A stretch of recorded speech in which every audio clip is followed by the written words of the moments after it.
सर्व सुखाचे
साठविला हरीची हृदय मंदिरी, त्यांची सरली एरधार झाला सफल व्यापार. हरी आला आता मग कैसी भया चिंता, त्यांची सरली एरधार झाला सफल व्यापार. तुका म्हणे हरी काही उरोने दिवरी, त्यांची सरली एरधार झाला सफल व्यापार. विठ्ठल विठ्ठल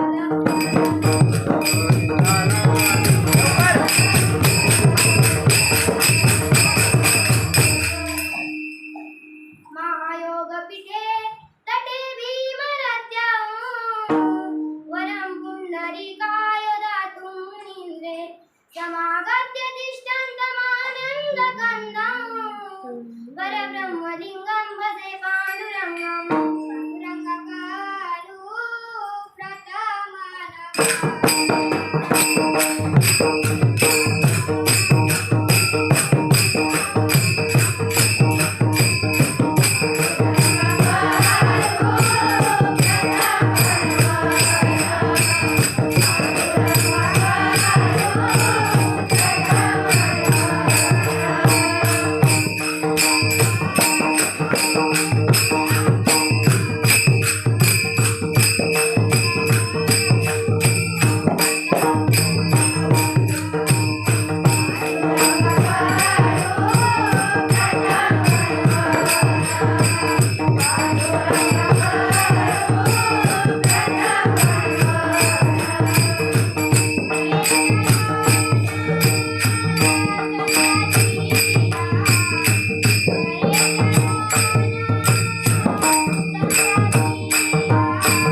बाबाजी सद्गुरुदास तुका.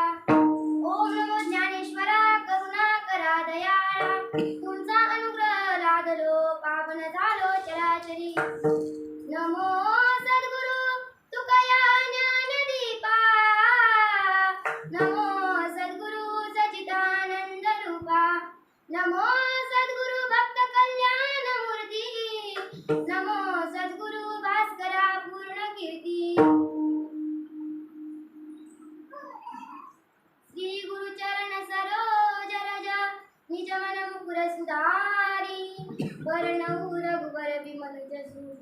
दायक फलचारी बुद्धिहीन तनु जानिके सुमिर पवन कुमार बल बुद्धि विद्या होई हरहु कलेस विकार रायगडी मंदिरी वसे माझा राया चरणासी अर्पिते अजन्म एकाया जगदीश्वरासी जोडली जाणी ख्याती प्रथम वंदिते तुझा छत्रपती विठ्ठल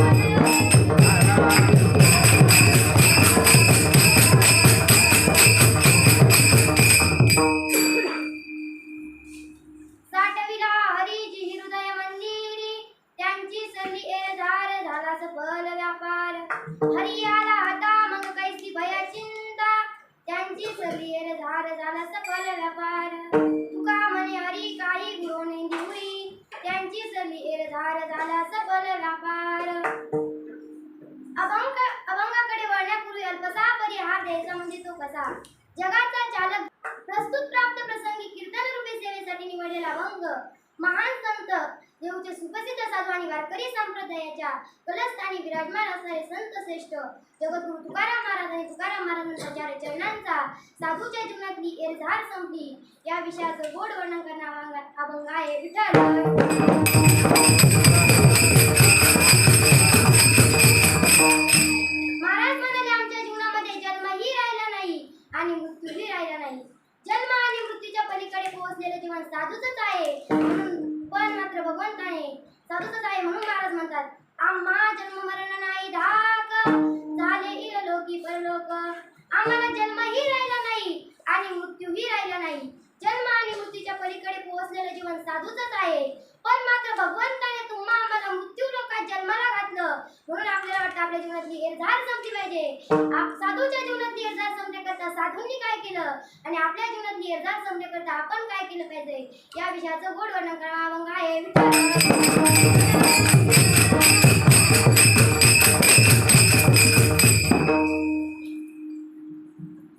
या नद्या जन्माला आलेल्या जीवांना उपदेश करतात त्या महात्म्याला उपदेश करायला कोणी सांगितला त्याचं उत्तर असं आहे ते सगळ्यांकरिता आले एक वर्ग असा त्याला जन्माला यावं लागतं एकाला आणावं लागतं आणि एक येत असतात आणावं लागतं ते देवाला यावंच लागते ते तुम्हा आम्हाला आणि येत असतात ते संत संत कशा करता येतात उजळावया आलो वाटा खरा खोटा निवाड येथे उपकारासाठी आलो घरच्या वैकुंठी तुमचा आमचा उद्धार करण्याकरता तुम्हा आम्हाला मार्गदर्शन करण्याकरता आले ते संत ज्याप्रमाणे आपले आई वडील आपल्या मुलाबाळाकरिता रात्रंदिवस प्रयत्न करतात आपल्याला झालेले कष्ट आपल्या मुलाबाळाला होऊ नये म्हणून रात्रंदिवस प्रयत्न करतात त्याचप्रमाणे संत महात्मे तुमच्या आमच्याकरता प्रयत्न करतात जगाच्या कल्याणात संतांची विभूती जेव्हा कष्ट भीती परोपकारे त्याचप्रमाणे आपले आई वडील आपल्या मुलाबाळाकरता प्रयत्न करत असतात ना त्याचप्रमाणे संत महात्मे करतात सहज बोलणे हित उपदेश करुणी सायास शिकविती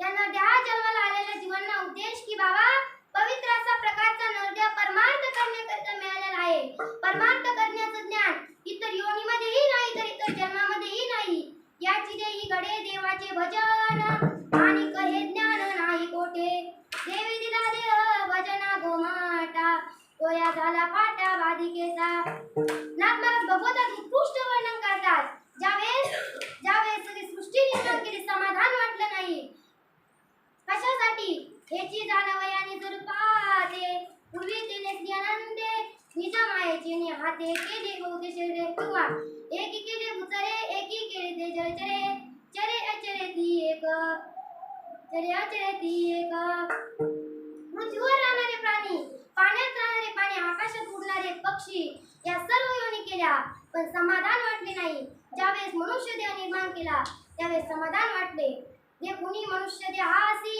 सुख झाले भगवंतासी अधिकार ब्रह्मज्ञानासी येणे देसी मत प्राप्ती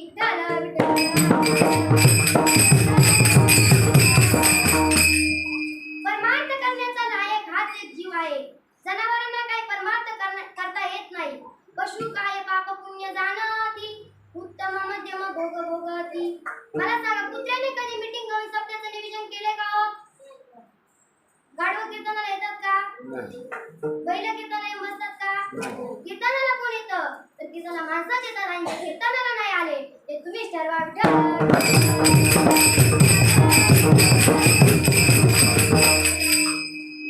परमार्थ करण्याचं ज्ञान फक्त मानवालाच दिलेले आहे. जनावरांचे आणि आपले काही व्यवहार सारखे आहेत. आहार भयमैथुन सर्व योनिसी समान मनुष्य देहाचे ध्यान अधिक दान सर्वासी. जनावरांना देखील खायला लागतं आणि आपल्याला पण खायला लागतं. त्यांना पण भीती वाटते आणि आपल्याला पण भीती वाटते. त्यांच्या ठिकाणी मैथुन आहे आणि आपल्या पण ठिकाणी मैथुन आहे. आपल्याला फक्त एकच गुण मोठा आहे. नर कुछ करनी करे तो नर का नारायण बन जाए. बाहुल्य मनुष्य देह निज ज्ञान घातले बाई. येणे ज्ञान देई देह पायी भाव विठ्ठल.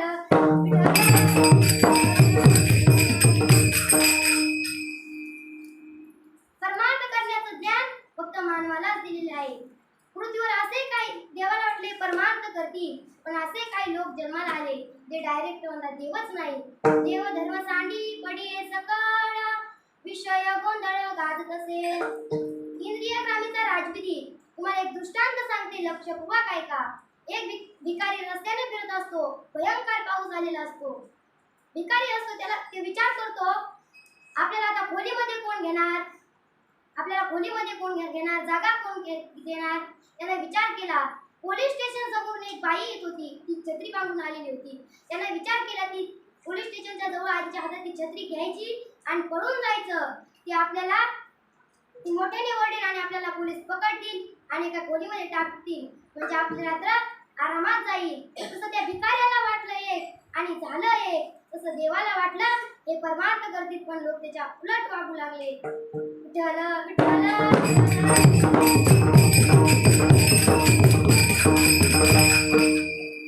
पण डायरेक्ट देवच नाही म्हणणारे लोक जन्माला आले.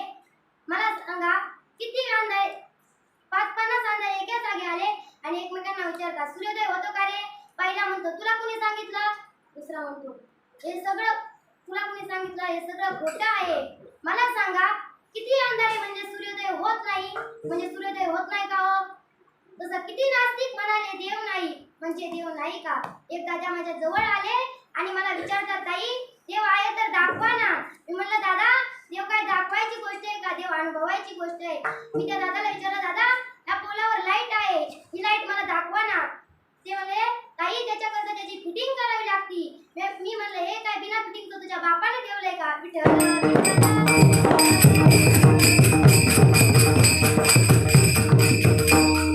परमार्थ करून लवकर मेल लागत नाही आणि न परमार्थ करण्यात म्हणतो देव दाखवा.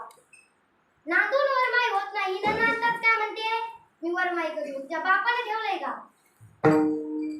ते दादा म्हणले ताई आम्हाला देव दाखवाच. मी म्हणलं दादा एक दुधाचा ग्लास भरून आणा. आणि त्याने दुधाचा ग्लास भरून आणला आणि माझ्या समोर ठेवला. आम्ही खालीवर पाहतच राहिले. ते म्हणले ताई काय पाहता. मी म्हणलं लोणी पाहते लोणी. ते म्हणले त्याच्याकरता त्याला इर जावं लागतं. मन धुनी नवनीता तैसे घे अनंता वायर थकता सांडी मार्ग. जसं मंथन केल्यानंतर लोणी निघतं, तसं परमार्थ केल्यानंतर देव दिसतो. काही डायरेक्ट म्हणतात आम्हाला न परमार्थ करता देव दाखवा. देव दिसेलच कसा हो.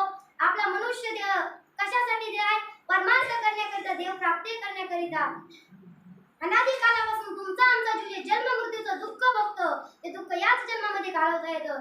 तैसे एनीचे शरीरा येणे सरे किंबहुना एरझारे झारे चिडापडे.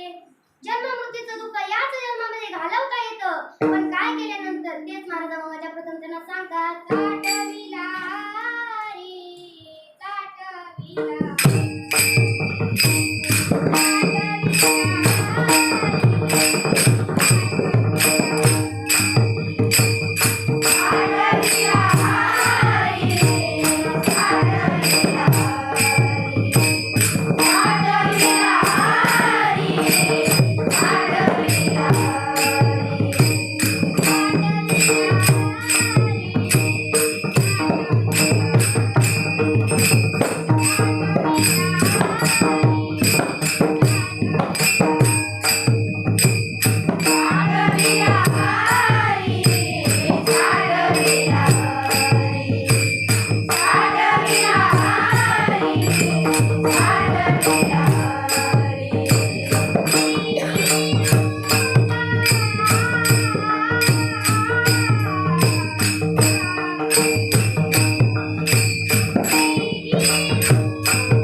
साठविला हरीची हृदय मंदिरी.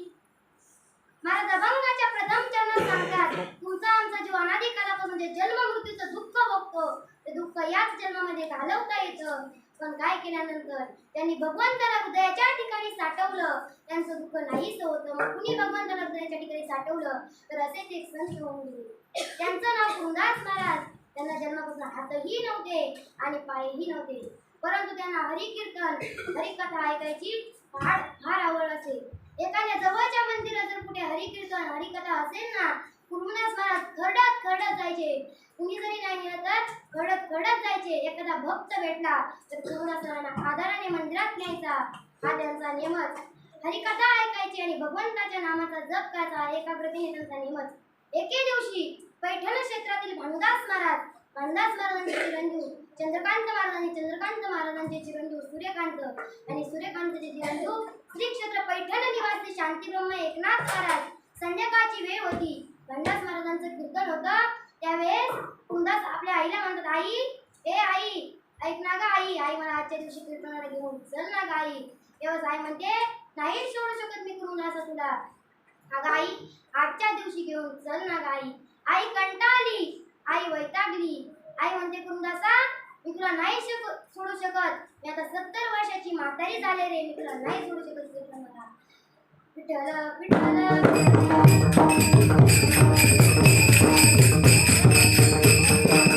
मी आता 70 वर्षाची म्हातारी झाले, आता मी तुला नाही कीर्तनाला सोडू शकत. म्हातारपणात मुलाने आईचे संगोपन करायचे का आईने मुलाचे संगोपन करायचे? तुझा किती दिवस त्रास सहन करणार?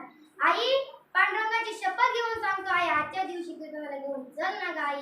काय अवस्था असेल महाराज. कृंदासांना जन्मापासून हातही नव्हते आणि पायही नव्हते. आईचे हृदय कालू लागले.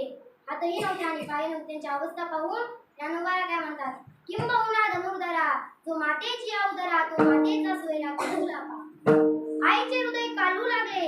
आई म्हणते, हे परमेश्वरा, माझ्या मुलाला पाय जरी दिले असते तरी कीर्तनाला येऊ शकला असता.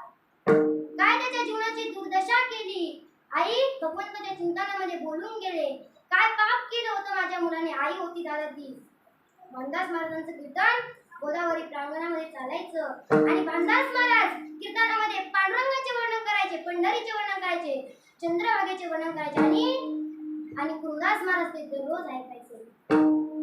भानुदास महाराज सांगायचे, अरे चंद्रभागा जर डोळ्यानं पाहिली ना, जगातील सगळं तीर्थ घडतात. अवघीच तीर्थ घडली एक वेळा, चंद्रभागा डोळा देखलिया. चंद्रभागा जर डोळ्यानं पाहिली ना, जगातील सर्व तीर्थ घडतात. आणि पांडुरंगाचं जर दर्शन झालं ना, सगळं संतांचं दर्शन होतं. आणि पंढरी क्षेत्राचं जर दर्शन झालं ना, आपल्या जीवनातील सर्व पाप जळून जातात, भस्म होतात. कृंदास महाराज आपल्या आईला म्हणतात, आई त्या पवित्र चरणाला विनंती आहे गाई, आजच्या दिवशी मला कीर्तनाला घेऊन चल ना गाई. आई कृंदासांना पाठीवर टाकते आणि कीर्तनाला घेऊन जाते. त्यावेळेस नेऊन सोडते आणि कृंदास महाराज एवढ्या गर्दीतून घडत गडबडत भानुदास महाराजांच्या समोर जातात. भानुदास महाराज म्हणतात, आला हो, आलो महाराज. कुणी आणलं? आईने आणलं. किती दिवस त्रास देणार आईला? नाही महाराज, इथून पुढे कधीच त्रास देणार नाही. आणि कीर्तनाला प्रारंभ केला. कीर्तन संपलं. भानुदास महाराज म्हणतात, कृंदासा, आता तू पुढे जाशील. महाराज मला पंढरपूरला यायचंय. अरे ज्याला पाय नाही ते पंढरपूरला येऊ शकत नाही आणि तू कसा येशील महाराज? फक्त तुम्ही हो म्हणा, मी पंढरपूरला आल्याशिवाय राहणार नाही. आणि भानुदास महाराज बोलता बोलता हो म्हणून गेले. आणि कृंदासाला उद्याचा मुक्काम सांगितला. उद्याचा मुक्काम उद्याचा मुक्काम बीडला किंवा मांजरसुंबेला असेल. रात्र झाली आणि कुरुंदास महाराजांनी आपलं गडबडत खरडत प्रवास सुरू केला. कोणी जर रस्त्याने असेल तर रस्ता विचारत कुरुंदासाने प्रवास सुरू केला आणि मुक्कामाच्या ठिकाणी आले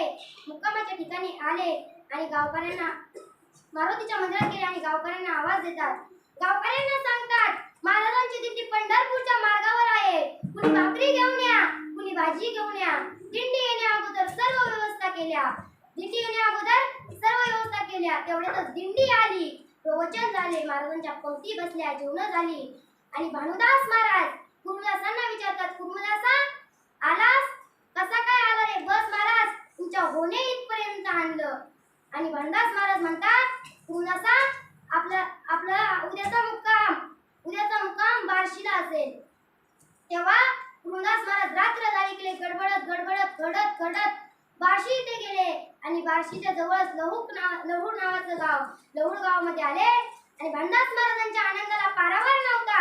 आणि भानुदास महाराज काय म्हणतात, कुरुदासा आता जवळ आले पंढरपूर, आपल्याला उद्या पंढरपूरला जायचे. कुरुदास महाराज म्हणतात, भानुदास महाराज मी नाही येऊ शकत पंढरपूरला. त्यावेळेस भानुदास महाराज म्हणतात, अरे इतक्या लांब आलास आणि आता येऊ शकत नाही म्हणतोस. महाराज भानुदास महाराज तुमच्या पवित्र चरणाला एकच विनंती आहे, तुम्ही ज्यावेळेस पंढरपूरला जाल ना त्यावेळेस चंद्रभागेत 2 वेळेस स्नान करा आणि पांडुरंगाच्या दर्शनाला गेल्या पांडुरंगाला सांगा, पाप शिल्लक असेल पुण्य नसेल. नाही येऊ शकला कुरुदास तुमच्या दर्शनाला.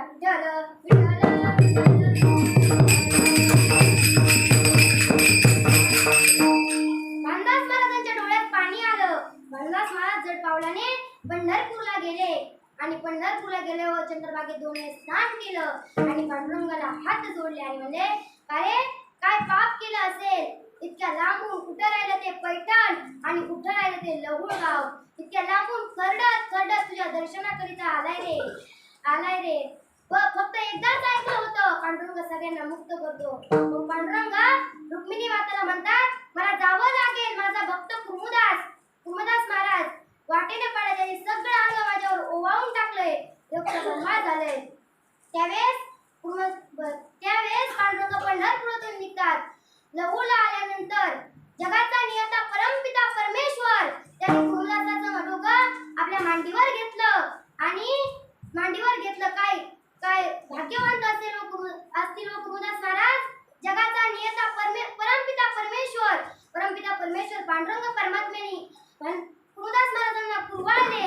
कुरुदास महाराजांना स्पर्श जाणवला. कुरुदास महाराजांनी डोळे उघडले आणि कुरुदास महाराज म्हणतात, पांडुरंगा तुम्ही इतकं केलं माझ्यासाठी, काहीच गरज नव्हती. तेव्हा पांडुरंग म्हणतात, कुरुदासा वेळ थोडाच आहे, काय मागायचं असेल तर मागून घ्या. कुरुदासा तुला पाय देऊ का? कुरुदासा तुला हात देऊ का? कुरुदासा तुला सुंदर असं शरीर देऊ का? वाटेल तेवढे भोग भोगा, पण तोंडातून शब्द काढू नका. तेव्हा कुरुदास महाराज म्हणतात, जन्म मोही जतन कराई, अंतराम कोई अवत नाही. आता जगायची इच्छाच राहिलेली नाहीये. आता फक्त एकच इच्छा आहे की माझा प्राण तुमच्या मांडीवर जाऊ. आणि पांडुरंग परमात्मा बसल्यावर हळूहळू कुरुदासाने आपला प्राण सोडून दिला. जसं की कुरुदास महाराजांनी परमार्थ करून देव आपलासा केला आणि देवाने देखील त्याला साक्षात दर्शन दिलं. महाराज म्हणतात, जन्मभर परमार्थ करून देव आपलासा करून घ्या.